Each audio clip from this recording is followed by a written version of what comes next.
Welcome to another episode of Business His Way. I'm sure in some of the previous episodes you have watched, you've had a chance to learn one or two things as we've walked through the path of adventure, trying to discover what God has to say about us doing business. Men have to interact.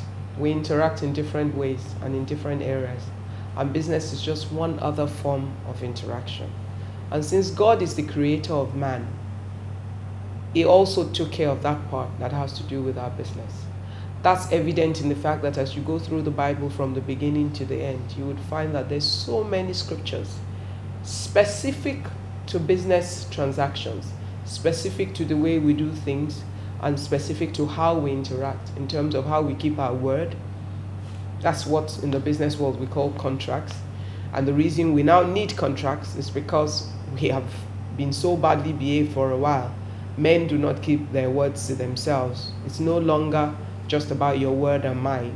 We need lawyers to write piles and piles of papers in order for us to be able to agree. We need instructions concerning how we sell, what values we operate in terms of our integrity, in terms of our character, in terms of our discipline. We need a lot of guidance concerning how we deal with our employees, how we deal with our employers, how we deal with our customers, how we relate to suppliers. I found it a very fascinating experience to discover that God loves man so much. It's taking so much time to take care of so many details. But you can only discover that as you join us and you continue to join us in the program. Don't forget, Business His Way is a program of the Fountain of Life Church. We're a church that is very focused on building the individual as a way to build the family, and through the family to build the nation. So this is just one more way for us to build each and every one of us in terms of how we interact with each other in the marketplace, so that we can through that build a great nation, build the economy of our nation based on the right values. Today, we're going into a topic that I find very essential because we've, in the past while, we've received a lot of mails, a lot of emails, a lot of phone calls from people concerning many issues about how to get their businesses started, how to raise financing for their business, where to find the money, and all that. And I want you to know that the government of the country is also thinking, because there's so many new initiatives that have been executed in the country as a way to facilitate helping people to actualize their dreams. Every person you talk to who has a business idea will come back to you to say, money is my main challenge, even though that's never really the case. Because there's so many things that are far more important than even having the money for the business. But today we've decided to look at the financial issue, to look at some of the options that government has created. We have dealt with it in the past, but today we're going to specifically deal with the issue of microfinance, because I find that a lot of young people that want to get started, and a lot of people that want to move from their jobs into business, and they don't know how to do it. And I have a friend in the house, someone who is as passionate about the issues we'll be talking about as I am passionate about getting us to do business ethically with the right values. And my guest will be sharing with us the ways to apply the microfinance institutions, to use the microfinance institutions as a facilitator for our business ideas and for our business dreams. We'll talk about the challenges, the issues that are there, the requirements, and the options that you have. I've heard people say to me, oh, those microfinance banks are so bad. You get there, they tell you to bring an arm and a leg and do this and all that. Well, like everything else, you always have the power of choice. There will always be different people with different values offering you different scenarios. But it's your responsibility to go in search of what is most useful to you and to find the best option that you can use for your business idea.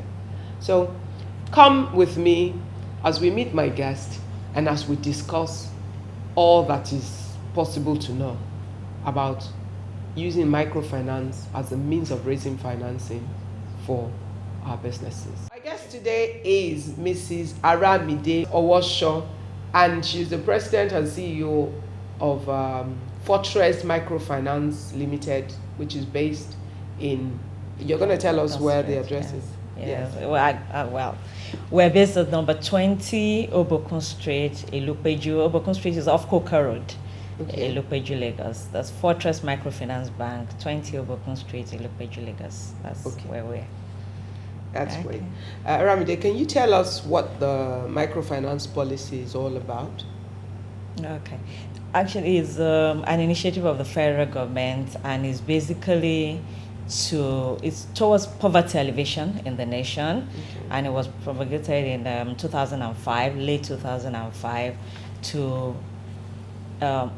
give the people at the bottom of the pyramid, as it were, that is the general masses in this country who are not banked, the opportunity to be able to save. One is to develop a saving culture, but more importantly is for them to have access to finance and to be able to get credit. Okay, before you go on, can you explain who the people at the bottom of the pyramid, who they are, so that the individuals that are watching can know if they qualify for this? Well, the people of the pyramid are really the masses. Yeah, identify those who want to do business, the meat seller, the market woman, the market woman, yes, the hairdresser, the organizer by the roadside. Yes. Small scale businesses, the petty traders, those in the market, the educated or uneducated. Educated or uneducated. I mean, you find a lot of educated people now going into trading. Yeah. Really, trading is very, very vital and key to development of the nation, and as services. Well as production. Yes, services. We also have people in that line, so they all fall into that category. People that ordinarily will not walk into the high street bank and gain access to fund. So those are the markets that we are facing. Do you require collateral for a microfinance loan? No, unlike the high street, we don't require collateral in the sense of collateral. You must have a fixed asset or a landed property and things like that. Although we tend to, because of the way the nation is, we tend to look for like a substitute collateral, ask you to pledge something little, but you don't have to bring a collateral to have access. What kind of things do they need to pledge? Sometimes they pledge the goods that they're going to buy with the money. So if you're selling bags and you're going to buy bags, then you can say, oh, if I default and I don't bring the money back, feel free to come and carry my bags in my shop. Things like that. Okay, so in this case, it's something that everybody can do. Can do, yes. Because you are going to collect the money, what you're going to use the money to buy, you can even use that as the collateral. Pledge, yes. Okay, all right. That's essentially is what, those are the people that fall into the microfinance. Yes. Now, let me ask a question. Some people might be wondering, oh, I'm a Christian, am I even supposed to borrow in the first place? Because I've had people come to me with scriptures like, oh, I'm a lender to the nations and I will not borrow. The thing is, we tend to take scriptures out of context. And when we take it out of context, we get boxed and we remove ourselves from facilities or the environment that God has created to facilitate our growth and our expansion. Now, the actual scripture that deals with that, I would read it to you. It's Deuteronomy 28 verse 12. And the New King James Version says, the Lord will open to you his good treasures, the heavens, to give the rain to your land in its season, and to bless all the works of your hand. And then it says, you shall lend to many nations, but you shall not borrow. The key here is the Lord has prospered the works of your hands. There's the part of the Bible where the widow went to Elisha to ask the woman with the cruse of the oil, to ask for help because she had a lot of creditors that she needed to pay money. And the prophet asked her, what is in your hand? She said she had a jar of oil. And what did he tell her? He said to her that she should go around and borrow jars, and not a few, as many as she needed. And he used what she had to borrow from people, merged it with what she had in order to create her miracle of expansion, which allowed her to be able to pay off the debt and to have that which was left over for herself and her children. Now, when we need to borrow, The question with borrowing is, are you going to go and borrow money to go and buy a shwebi? Or are you going to borrow money to go and have a funeral? Or are you going to go and borrow money to buy a new car? Or you're going to borrow money for things that themselves cannot directly create value for you immediately? Those are the issues that are critical. When you need to borrow money for a business and you know that you're committed to making the payment back, using the money for the purpose for which it's taken, running that transaction, generating profit from it as is expected, because you have no business doing any business that cannot generate profit because it's not sustainable business, and then keeping your word by paying back the money to the lender and taking the profit and putting it, part of it towards the growth of your business and part towards your personal needs and your personal development, then there's no issue there. The problem comes in the way you borrow and what you do with money that you borrow. Now, Aramide, tell me some of the scenarios you have seen. Okay, let me ask some foundational questions.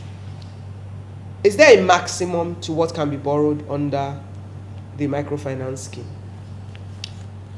Well, what Central has done now is for every microfinance house, there's a single obligor limit of 1%. Okay, don't use the technical terms. Okay, so that's a bit you technical. You have to use ordinary English. So it really varies from microfinance houses to microfinance houses. Yeah. But the maximum really is like $500,000. That's what federal government has said to an individual that don't do more than $500,000, because we're also still trying to test the market and see how it goes. Okay. So it's like $500,000. Okay. You know, and then depending on how you then do with it, you can have opportunity to take more.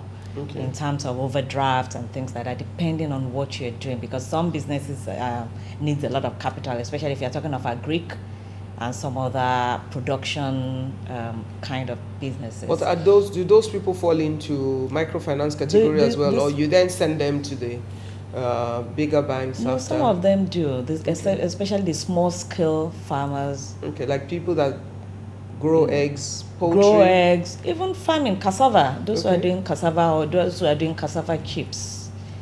They need this machine. You breed eggs. Okay. Poultry. So poultry, yes. Yeah. They also fall under that. So we extend, it might be leasing. You might lease some of the farm implements to them, and then it might cost as high as that $500,000. So SME, somehow, because the High Street Bank are not really dealing with SME a lot the way they should be. They are also SME means small and medium businesses. They are also falling down to join with the microfinance group. Okay. That's what we found that is happening there. In terms of, you said something about taking money to go and buy a shebe. We've had a few challenges here, the few months that we've started. We have a scenario of somebody who came in to say, oh, I sell bags, and she has a very good shop. She has the university students not too far from her, so they do buy from her and all the rest. And then she came to pick up this 200,000 naira, only to find out that she had gone to the village with her husband to do a remembrance of 1 year remembrance of somebody who died some time ago. And so it was time for her, and she was meant to just be paying back 50,000, every month. Okay, that's another thing. I'd like you to explain, as you finish the case of this woman, I want you to explain the normal processes, what the full process is for, taking money from a microfinance bank when you finish the story. This one, okay. So in our own case, she was then not able to meet her obligation. The first month when she couldn't bring the 50,000, the second month when she couldn't bring the 50. So by the third month was what's going on.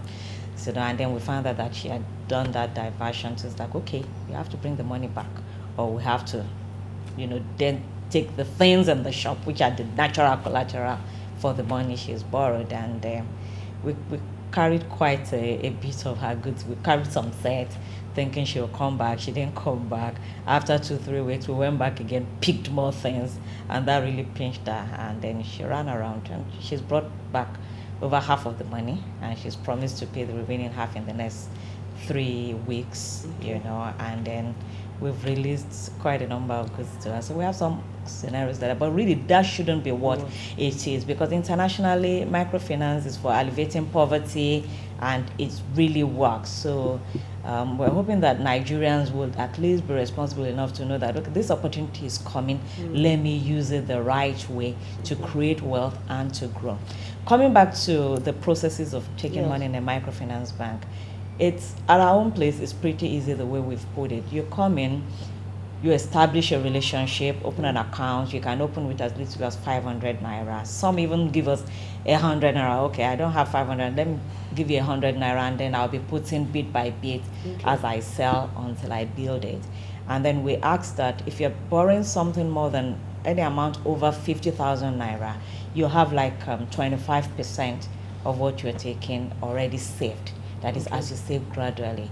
If it's 50,000 and below, we just say 10%.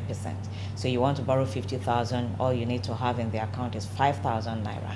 We look at your business and make sure that it's viable and that you are able to do it, because it's not only making money available to the poor, but to the active poor. Not to the lazy person. So if you're active and then you're doing that business, it's not free dash. It's not a dash. Yes, it's not you a dash, work because money. There's interest. There's cost to every fund, just like we also have costs, to settle salaries and all the rest. So there's cost to every fund, which comes back. So we give them this 50,000, and we have tried as much as possible to fashion the repayments in line with the cash flow of the business. So because sometimes you tell people, cash flow means the money that the way the money come your in, money that you sell, that you get from selling your goods or whatever service you offer every day. The way money comes in and goes out of the business. So it's then easy for you, because we know that you still have to take care of other expenses. Needs, family needs and so on, children's school fees, even the regular buying and in the house, feeding and so on. So for some people, we have some group, they borrow like 20,000, 30,000, 50,000, and we put them in a group, and they come back with 2,005 weekly. If you borrow 50,000, you pay 2,500 weekly for the next 25 weeks, and then you will have fully paid back the money, and then we give you another 50,000 again. We roll over. So you can pay every week. You can pay every week. Some pay every day. We have. Well, it's only Fortress that is doing this right now. We have this product that we call Easy Life. And that's what we try to use it to make sure that people cultivate the habit of saving daily. So it's only meant for those who can save daily, what we used to call a susu or a joy in those days. So if you save 500 naira every day, for example, after you've saved consistently for 5 days, and we see that you're able to pull out that 500 naira from your business without having a problem, we then inject like 10,000 loan.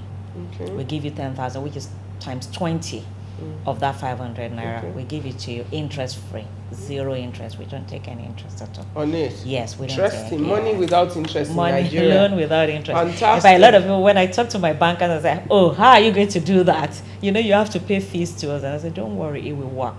It's one, we're trying to encourage you to, because you then need to continue to pay that 500 naira and not break.